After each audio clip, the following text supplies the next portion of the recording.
Friends, हम start करते हैं एक्सरसाइज 2.3 फर्स्ट क्वेश्चन। देखिए यहाँ पे क्या दिया हुआ है कि एक हमको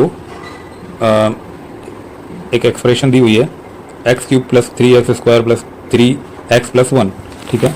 और इसको हमको डिवाइड करना है। फर्स्ट पार्ट की अगर हम बात करें तो x प्लस 1 से।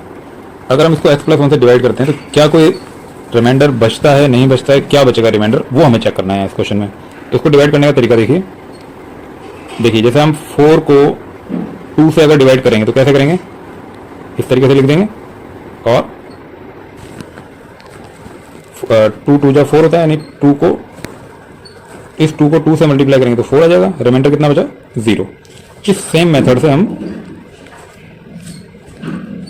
इस एक्सप्रेशंस को भी, जो ये एक्सप्रेशन दी हुई हैं, इनको भी आपस में डिवाइड कर सकते हैं। ये पॉलिनोमियल हम कहें इनको, ये पॉलिनोमियल है। एक्स में एक पॉलिनोमियल है और ये दूसरा एक पॉलिनोमियल है। एक पॉलिनोमियल को दूसरे पॉलिनोमियल से हमको डिवाइड करना है, तो करते हैं डिवाइड। देखिए सबसे पहले मैं ये पॉलिनोमियल लिख लेता हूं जो हमें दिया हुआ है, x cube plus 3x² plus 3x plus 1, ठीक है। इसे मुझे डिवाइड करना है x प्लस 1 से, ठीक है। अब देखिए मैं क्या करता हूं, इसको मल्टीप्लाई कर देता हूं। ये जो है ये, इसको पहली जो टर्म है इससे कंपेयर करते हैं, ठीक है। मुझे इसे एक्स क्यूब बनाना होगा, तो एक्स क्यूब बनाऊंगा तभी मैं इस टर्म को इलिमिनेट कर सकता हूं जो फर्स्ट टर्म है, ठीक है। ये कंसेप्ट रहेगा। इस फर्स्ट टर्म को इलिमिनेट करना है हमको, एक एक करके जो फर्स्ट टर्म है उसको इलिमिनेट करते जाना है, तो ये धीरे धीरे डिवाइड होता चला जाएगा, ठीक है। तो अब देखिए अगर मुझे एक्स क्यूब को इलिमिनेट करना है तो मुझे इस एक्स को एक्स स्क्वायर से मल्टीप्लाई करना होगा। तो मैं एक्स प्लस 1 को मल्टीप्लाई कर देता हूं एक्स स्क्वायर से, तो ये क्या बन जाएगा, x cube plus x square, ठीक है। तो मैंने मल्टीप्लाई कर दिया एक्स स्क्वायर से, तो इसको मैंने ऊपर लिख दिया जिसको मल्टीप्लाई करते हैं। और मल्टीप्लाई करने के बाद क्या बना, x cube plus x square, ठीक है। इससे मल्टीप्लाई किया इसको, ठीक है। तो क्या बना, x cube plus x square, ठीक है। अब इनके मैं साइन चेंज कर देता हूं क्योंकि इसको मुझे माइनस करना है। क्या बचा, ये तो एलिमिनेट हो गया, ठीक है। तो यहां तो हो गया 0 और 3x स्क्वायर में से एक्स स्क्वायर माइनस हुआ तो क्या बचा, प्लस का 2x स्क्वायर, ठीक है। और बाकी टर्म जो थी वो एज इट इज आ गई, यानी प्लस 3x प्लस 1। ये जो बचा हुआ था ये पार्ट एज इट इज नीचे आ गया। अब देखिए अब वही काम करना है जो पहले किया। ये जो सबसे बड़ी टर्म है ये, इसे मुझे एलिमिनेट करना है। तो एलिमिनेट करने के लिए क्या करना होगा, इस टर्म को मुझे,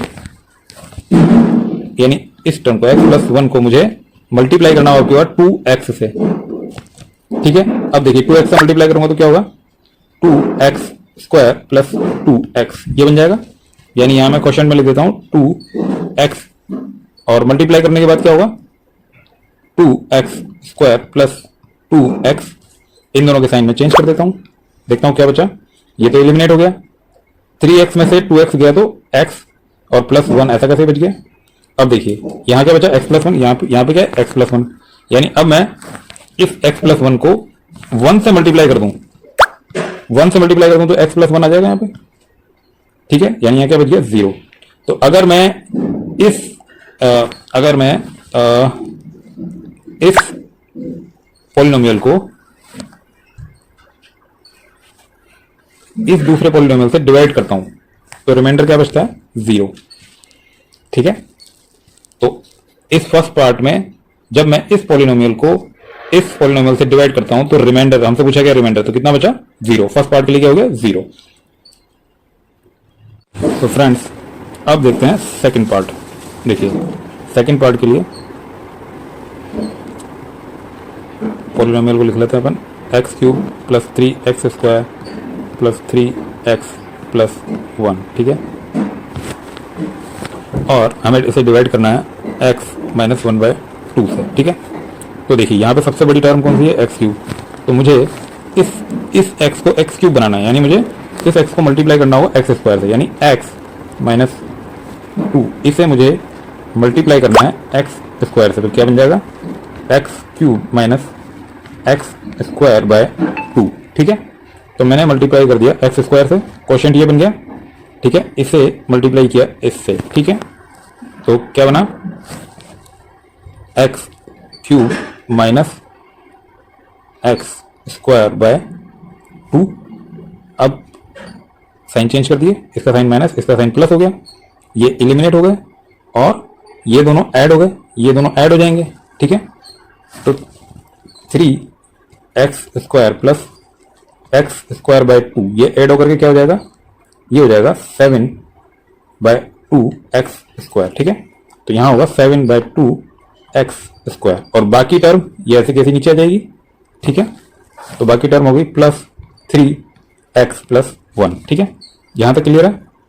अब देखिए, अब मुझे इस एक्सप्रेशन को ये कंप्लीट इसे एलिमिनेट करना है, यानी मुझे इस x को किससे मल्टीप्लाई करना होगा, प्लस 7 बाय 2 एक्स से मल्टीप्लाई करना होगा, ठीक है।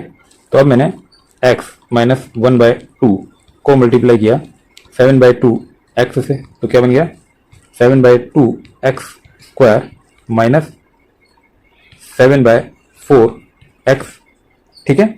ये मैं यहां लिख देता हूं 7 by 2 x square minus 7 by 4 x, ठीक है।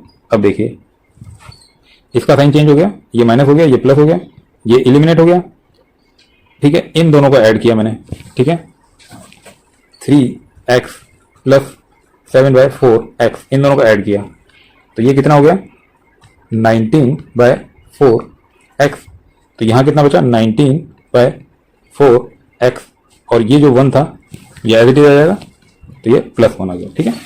अब देखिए, अब मुझे इसे एलिमिनेट करना है, तो इसे एलिमिनेट करना है तो मुझे इस x को मुझे प्लस 19 बाय 4 से मल्टीप्लाई करना होगा। तो मैंने x माइनस 1 बाय 2 को मल्टीप्लाई किया 19 बाय 4 से, तो क्या आ गया, नीचे लिख देता हूं मैं यहां पर 19 बाय 4 एक्स और आगे माइनस 19 बाय 8, ठीक है। तो ये चीज यहां लिख देता हूं 19 बाय 4 एक्स माइनस 19 बाय 8। अब देखिए इसका साइन चेंज हो गया, माइनस इसका साइन हो गया प्लस, ये एलिमिनेट हो गया और अब इन दोनों को ऐड कर दिया, ठीक है।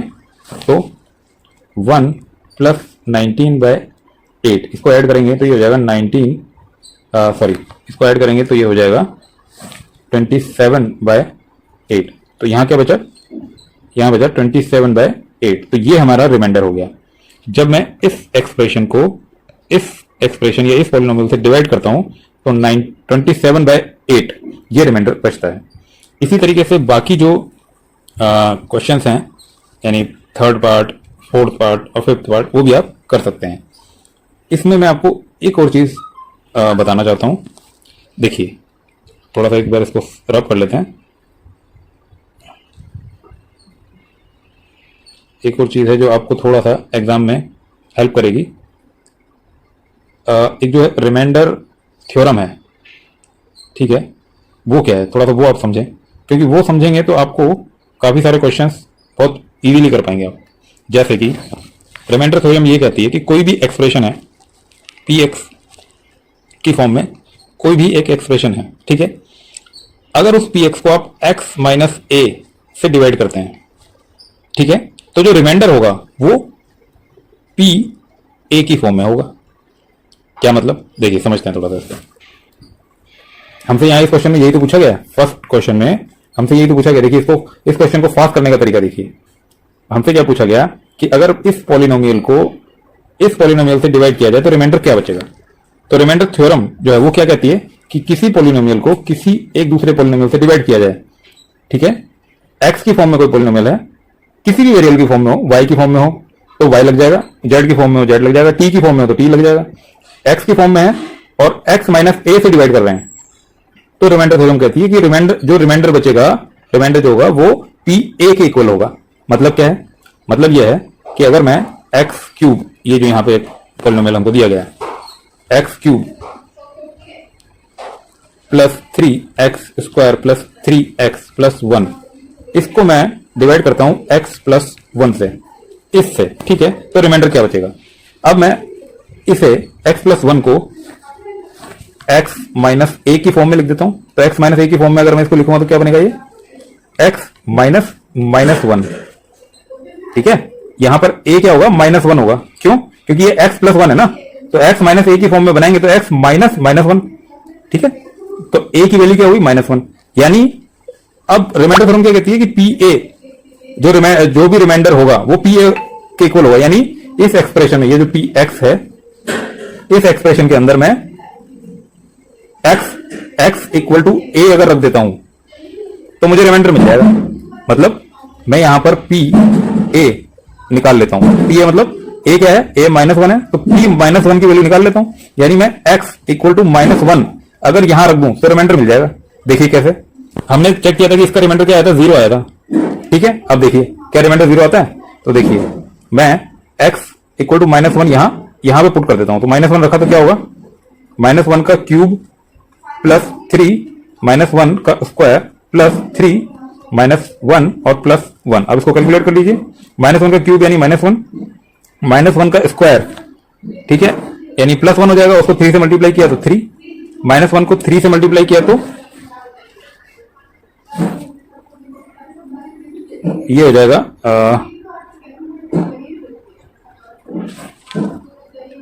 माइनस थ्री, और ये हो जाएगा लास्ट में हो जाएगा प्लस वन, ठीक है। थ्री से थ्री कैंसिल, वन से वन कैंसिल, कितना बचा, जीरो।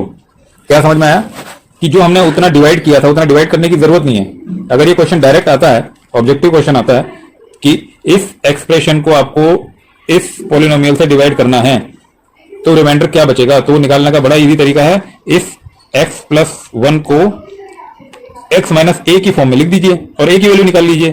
तो इसको x माइनस ए की फॉर्म में लिखेंगे तो ये ऐसा बनेगा, यहां पर a की वैल्यू ये हो जाएगी, इस a को ये जो पॉलिनोमियल दिया हुआ है, ये जो पॉलिनोमियल दिया हुआ है, ये इस पॉलिनोमियल में x इक्वल टू a ऐसा पुट कर दीजिए।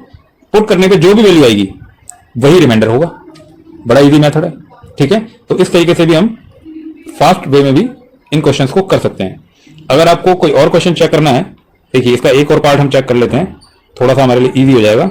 जैसे कि हम इसका थर्ड पार्ट चेक करके देखते हैं कि रिमाइंडर थ्योरम से क्या हम थर्ड पार्ट करें तो आंसर क्या आएगा। थर्ड पार्ट में क्या दिया हुआ है, इस एक्सप्रेशन को हमको इस पॉलिनोमियल से डिवाइड करना है, यानी पी एक्स, तो हमको दिया हुआ है x cube plus three x square plus three x plus one, ठीक है, और हमको डिवाइड करना है एक्स से। अब हम इसको एक्स माइनस ए की फॉर्म में बना देते हैं। अब यहाँ पे एक्स के बाद तो कुछ भी नहीं है, तो मैं इसको क्या लिख देता हूँ, एक्स माइनस जीरो लिख देता हूँ, यानी मेरी ए की वैल्यू क्या हो गई, जीरो हो गई। अब मैं यहाँ पर रिमाइंडर निकालना है तो मैं क्या करता हूँ, पी ए की वैल्यू कैलकुलेट कर लेता हूँ, यानी एक्स इक्वल टू ए रख देता हूँ, और ए क्या है, जीरो, तो पी एक्स में मैं जीरो की वैल्यू कैलकुलेट कर लेता हूं। तो देखिए जीरो का क्यूब प्लस थ्री, जीरो का square plus three, zero plus one, ये भी जीरो, ये भी जीरो, ये भी जीरो, आखिरी में क्या बचा, वन बच गया, यानी रिमाइंडर क्या हो गया, वन हो गया। आपको इतना डिवाइड करने की जरूरत नहीं है, सीधे आप अगर इस फॉर्म में कन्वर्ट कर देते हैं जिससे आप डिवाइड कर रहे हैं, और ए की वैल्यू निकालकर पी एक्स में डाल देते हैं तो आपको सीधा रिमाइंडर आपको मिल जाएगा, ठीक है। तो अब चलते हैं नेक्स्ट क्वेश्चन की तरफ। फ्रेंड्स अब देखिए सेकंड क्वेश्चन, यहाँ पे डायरेक्टली पूछा गया है कि इस पॉलिनोमियल को जब x माइनस ए से डिवाइड किया जाता है तो रिमाइंडर क्या होगा। तो यहाँ पे हम सीधे सीधे रिमाइंडर थ्योरम का यूज कर लेते हैं। हमने जो पिछले क्वेश्चन में स्टडी किया था, क्या है कि हमें अगर किसी पी एक्स, जो कि यहाँ पे क्या दिया हुआ है, x cube minus a x square plus six x minus a, इसे जब x माइनस ए से डिवाइड करते हैं तो रिमाइंडर क्या होगा, रिमाइंडर होगा पी ए, यानी x इक्वल टू ए रखना होगा, ठीक है। तो अब हमें यहाँ पर देखिए पॉलिनोमियल तो दिया हुआ है और जिससे डिवाइड करना है वो दिया हुआ है x माइनस ए, यहाँ पे सीधा ही दे दिया x माइनस ए, तो यानी हमें यहाँ पे सिर्फ x इक्वल टू ए रखना होगा और रिमाइंडर मिल जाएगा।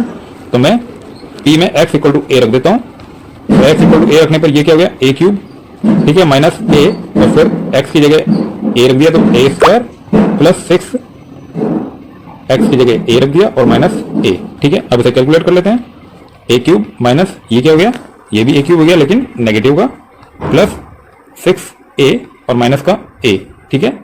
अब इसे कैलकुलेट किया तो ये आपस में कैंसिल आउट हो गए, सिक्स ए में से ए माइनस किया तो क्या बचा, फाइव ए, तो आपका सीधे सीधे आंसर आ गया फाइव ए इसका रिमाइंडर होगा, ठीक है। अब चलते हैं नेक्स्ट क्वेश्चन की तरफ। क्वेश्चन नंबर थर्ड, यहाँ पे हमसे पूछा गया है कि ये एक पॉलिनोमियल जो है क्या ये दूसरे इस पॉलिनोमियल का फैक्टर है। तो देखिए चीज वही है, कंसेप्ट वही है, जस्ट थोड़ा सा इसने क्वेश्चन को, लैंग्वेज को थोड़ा सा चेंज कर दिया। अल्टीमेटली अगर ये यानी 7 plus 3x 3x cube plus 7x का फैक्टर होगा, तो जब मैं इस पॉलिनोमियल को इस पॉलिनोमियल से डिवाइड करूंगा तो रिमाइंडर मेरा 0 के इक्वल होना चाहिए, तभी फैक्टर होगा। अगर कुछ रिमाइंडर बच गया, कोई वैल्यू आ गई, कुछ बच गया, अगर कोई रियल नंबर बच गया, यानी ये परफेक्टली इससे डिवाइड नहीं हुआ, तो इट मीन्स यानी रिमाइंडर 0 नहीं हुआ, तो इट मीन्स कि ये जो है ये फैक्टर नहीं है, ठीक है। और अगर परफेक्टली डिवाइड होता है 0 है तो फैक्टर है, यानी वही रिमाइंडर थ्योरम का ही यूज किया हुआ है, कंसेप्ट वही है, ठीक है। तो अब हम इसको चेक कर लेते हैं। तो सबसे पहले तो अपनी रिमाइंडर थ्योरम क्या कहती है, यहाँ पे px क्या है, px अपना है 3x क्यूब प्लस 7x, ये तो अपना px है, और डिवाइड किससे करना है, 3x प्लस 7, ये जो 7 प्लस 3x है इसको मैं भी लिख सकता हूँ, एक ही बात है। अब देखिए इससे डिवाइड करना है, तो अब मैं इसे x माइनस a की फॉर्म में कन्वर्ट कर लेता हूँ, ठीक है। अब देखिए x माइनस a की फॉर्म में कन्वर्ट करते हैं तो क्या होगा, ये जो है 3x प्लस 7, इसे मैं 3 से डिवाइड कर देता हूँ, क्योंकि मुझे पहला तो x चाहिए, ठीक है। तो यहाँ पे 3x है, तो 3 से डिवाइड करूंगा तो यहाँ पे x बच जाएगा, तो मैं इसको कंप्लीट 3 से डिवाइड कर देता हूँ, तो क्या हुआ, ये तो हो जाएगा x और ये हो जाएगा 7/3। और अब मुझे चाहिए नेगेटिव साइन, ठीक है ना। तो मैं क्या कर देता हूँ, x प्लस सॉरी प्लस नहीं माइनस चाहिए मुझे, तो मैं कर देता हूँ माइनस और फिर माइनस 7/3। मैं इस एक्सप्रेशन को ऐसे भी लिख सकता हूँ, ठीक है। और ये क्या हो गया, ये मेरा हो गया x माइनस a, यहां से मेरा a निकल आया, ठीक है। यहां से a मेरा क्या हो गया, a मेरा क्या हो गया, यहां से माइनस 7/3, ठीक है। ये इस फॉर्म में बन गई ना, x माइनस a की फॉर्म में बन गई, a निकल गया मेरा सीधे से। अब ये जो a निकला, तो मुझे रिमाइंडर थ्योरम कहती है कि इस px में मैं x इक्वल टू a अगर रख देता हूं, यानी pa कैलकुलेट कर लेता हूं, तो मेरे को रिमाइंडर मिल जाएगा। अगर वो रिमाइंडर 0 हुआ तो ये फैक्टर होगा, और अगर रिमाइंडर 0 नहीं है तो फैक्टर नहीं होगा। तो अब मैं pa यानी p माइनस 7/3, a की वैल्यू माइनस 7/3 है, इसको कैलकुलेट कर लेता हूं। अब देखिए मैं यहां पर रखता हूं उस वैल्यू को, 3 इंटू माइनस 7/3 का क्यूब प्लस 7 माइनस 7/3, ठीक है। एक्स की जगह वैल्यू रख दी मैंने, अब इसको कैलकुलेट कर लेते हैं। 3 देखिए माइनस का क्यूब करेंगे तो माइनस ही आएगा, तो आगे माइनस पहले लगा देता हूं मैं, ठीक है। 7 into 7 into 7 divided by 3 into 3 into 3, ठीक है। और यहां पर भी देखिए माइनस है, तो आगे माइनस आ जाएगा, 7 इंटू 7 डिवाइडेड बाय 3। इसको सॉल्व करेंगे तो देखिए ये 3 से ये 3 कैंसिल हो गए, तो minus 7 into 7 into 7 by 3 into 3 minus 7 into 7 by 3। इसको अगर सॉल्व करते हैं तो ये बन जाता है आपको माइनस 490/27, ठीक है। यानी अल्टीमेटली क्या होगा कि ये 0 के इक्वल नहीं है। तो 0 के इक्वल नहीं है मतलब ये फैक्टर, ये जो है इस पॉलिनोमियल का फैक्टर नहीं है।